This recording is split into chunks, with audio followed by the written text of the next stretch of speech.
মূল কারণ হলো নরেন্দ্র মোদী সরকার বর্তমান ভারতের ওজিরে আজম, বর্তমান ভারতে নেতৃত্ব দিচ্ছেন। তবে ওনাকে জানা উচিত ছিল একটা দেশকে প্রকৃতভাবে সঠিকভাবে চালাতে গেলে এই দেশের সংবিধান ডক্টর বি.আর. আম্বেদকর যখন লিখিত করে রেখেছিলেন, যখন লিখেছেন এই ভারতবর্ষের অধিকার যতটা হিন্দুদের আছে, এই ভারতবর্ষের অধিকার ততটা বৌদ্ধদের আছে, এই ভারতবর্ষের অধিকার ততটা জৈনদের আছে, খ্রিস্টানদের আছে, ততটা মুসলিমদের আছে, ঠিক কিনা? সুতরাং এই ভারতবর্ষের আইনের নিয়ে তুমি খেলা করেছো, এই ভারতবর্ষের সংবিধানকে পরিবর্তন করার চেষ্টা করেছো, এই মুসলিমদেরকে নিঃশেষ করে দেওয়ার জন্য, কখনো তালাকের বিরুদ্ধে, কখনো বিভিন্ন ভাবে ছলে বলে কলে কৌশলে এই ইসলাম ধর্মকে মিটিয়ে দেওয়ার জন্য তুমি শতভাবে বিভিন্ন ভাবে চক্রান্ত চালিয়ে যাচ্ছ। শুনে রেখে দেন, বর্তমান ওজিরে আজম নরেন্দ্র মোদী সরকারকে আমি সম্বোধন করে একটা কথা বলতে চাই, আমরা হযরত ওমর ফারুকের উত্তর শুনি, আমরা খালিদ বিন ওমরের উত্তর শুনি, আমরা হযরত আলীর উত্তর শুনি, আমরা কারোর নিয়ম ভয় পাই না। আমরা যদি তুমি চেষ্টা করছো এই মুসলমানের আইনগত ভাবে বিভিন্ন ভাবে সংকটে ফেলে দেওয়ার জন্য, এই মুসলিম জাতিকে ভারত থেকে নিঃশেষ করে দেওয়ার জন্য বিভিন্ন আইন তৈরি করছো, ওয়াকফ বিলের আইন তৈরি করছো, যদি আমাদের নিঃশেষ হতেই হয় নিজের রক্তকে ছেড়ে দিয়ে ছেড়ে দেবো, আমরা মানবো না, ঠিক কিনা বলেন?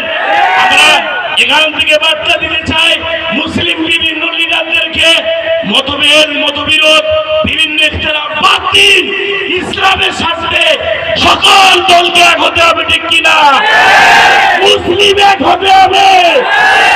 আমাদের ইসলাম নিয়ে কথা বললে তুমি শুনে রেখে দাও, আমাকে খেতে না দিলে আমি কিছু বলবো না, ভারতে বসবাস করতে না দিলে আমি ভাঙা ঘরে থাকবো, আমার ঘর ভেঙে দিলে কিছু বলবো না।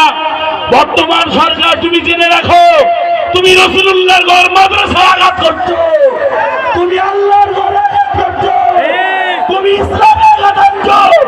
আমাদের রক্ত থাকতে আমরা প্রতিবাদ করে যাবো, ঠিক কিনা? ঠিক কিনা? সুতরাং আমি বলতে চাই, আমাদের প্রতিবাদ যতদিন আমাদের মনে জান থাকবে, আমাদের শরীরে রক্ত থাকবে, আমরা প্রতিবাদ চালিয়ে যাব, কি ঠিক কিনা বলে? সুতরাং ইসলামের প্রতি আঘাত হানতে চেষ্টা করো না। পৃথিবীর ইতিহাস খুলে দেখো, কয়েকটা অ্যাম্বুলেন্স দাঁড়িয়ে আছে, একটু যারা পিছনে বসে আছেন বাসন্তী হাইওয়ে, অ্যাম্বুলেন্স গুলো প্লিজ ছেড়ে দেন। আমি বর্তমান সরকারকে যে কথা বলতে চাইছিলাম, পৃথিবীর হিস্টোরি পাতা উল্টে দেখো, সেখানে নমরুদের কথা লেখা আছে, সেখানে ফিরআউনের কথা লেখা আছে। সময় আর কালের বর্তমানে সময় পার হতে না হতে তাদের নাম ও নিশানা, তাদের সবকিছু শেষ হয়ে গেছে। সুতরাং তুমি ইসলামের সাথে গাদ্দারি করতে যেও না, তোমার চিহ্ন পরবর্তী জেনারেশন খুঁজে পাবে না, ঠিক কি বলে? সুতরাং আমরা সঙ্গে থাকবো, যেখানে ওয়াকফ বিলের পক্ষে নিয়ে নরেন্দ্র মোদী সরকারের আইনের বিপক্ষে, আইনের বিরোধিতায় যখন আমাদের সমাবেশ ডাকা হবে, আমরা সেখানে দলে দলে যোগদান করবো ইনশাআল্লাহ। ইনশাআল্লাহ সকলে দোয়া করবেন, ভালো থাকবেন, আল্লাহ আপনাদের সকল মনস্কামনাকে পূর্ণ করুক।